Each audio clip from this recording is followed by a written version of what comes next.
Erik, for 3 or 4 days, we're asking you, being unsure about which team you were playing, what's it like to find out about 3 hours before a game that two opposing starters are not playing? How does that impact your machinations? I feel like this is the world we've been living in, for a long time, and certainly this year, every team has had a lot of experience with this.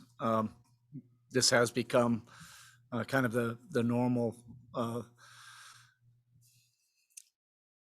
prep and expect the unexpected.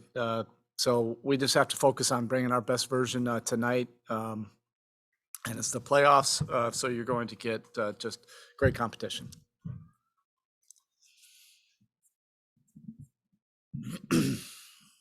Against the defense this good, does early offense and transition opportunities more of an emphasis, or is that just a default setting? We want to get as much early offense as possible. Yeah, I feel like we say that a lot. It doesn't necessarily happen, but everybody steps up the level of detail, in the playoffs. So some of those runouts and easy opportunities, everybody's well schooled, and they're getting back trying to take those away. Those can be difference makers for either side, but certainly pace, is important. This is a broad question, but how have you grown as a head coach this season? That is very broad.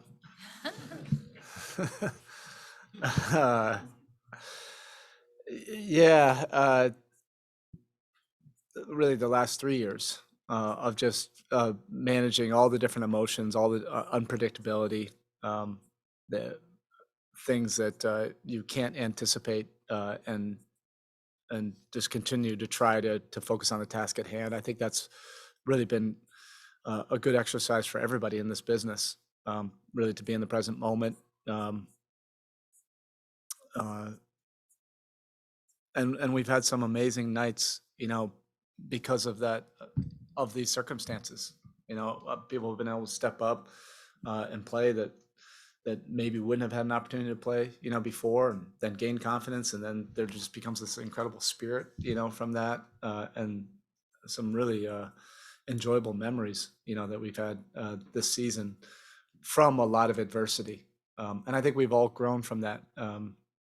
We've been able to, just find different solutions. We've had a lot of different rotations. Erik, a lot of times when a team loses a big man, you'd expect them to go smaller, but the fact is they have two Williams and Tice anyway. So are they a little bit unique, being able to maybe handle more than other teams the loss of a big man like that? Yeah, I think that was one of the more underrated moves. Well, one, to get Horford back into the program. He's just a perfect fit for them. But then mid-season to pick up Tice. Again, really familiar with their personnel and their culture, their organization, and he's a great fit for them. And it just gives them tremendous depth, to be able to,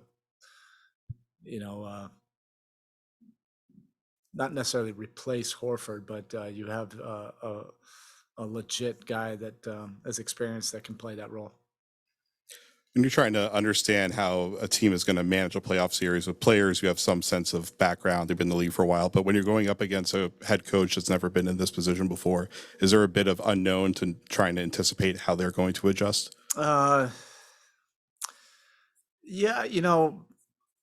I've known Ime for a really long time. A lot of us in the business felt that he should have been a head coach like almost a decade ago.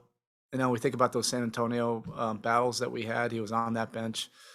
He has amazing experience, from a playing experience, who he's played for, the organizations, and then his coaching experience.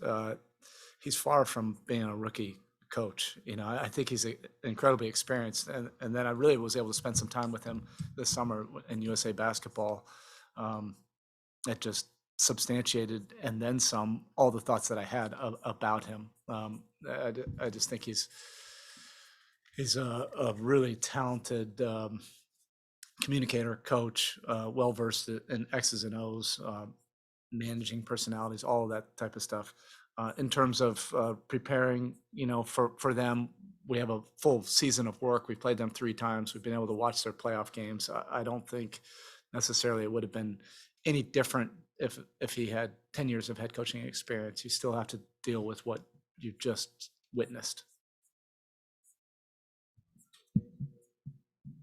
Did you make school pickup this morning? I did. And Thank you. I know you guys haven't had a ton of shoot-arounds lately with the playoffs and your veteran group. Why was it important for you guys to get together this morning? We have done shoot-arounds. I think I explained it before. It just depends on how the schedule is, whether we practice the day before or not. But we've actually done quite a few shoot-arounds. All right, Coach. Thank you.